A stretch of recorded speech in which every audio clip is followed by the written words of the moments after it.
Essa daqui é a Cher. É uma cachorrinha que foi atropelada. A pessoa que encontrou cuidou dela, alimentou ela. E ela tá precisando de um novo lar. Acabou não tratando da perninha dela. E ela ficou com a perninha machucada. Quem quiser conhecê-la, a gente tá aqui na Pet Max. Essa daqui é a Carol. Carol também é uma cachorrinha. Tem mais ou menos 2 anos. Está disponível para adoção aqui. E aquele carinha aqui, carinha não, né? Garotão, é o Zeus.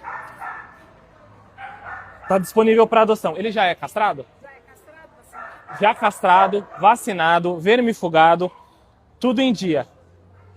Né, Zeus? Vem cá. Avenida Mário de Andrade, número 48. Vem pra Pet Max, vem.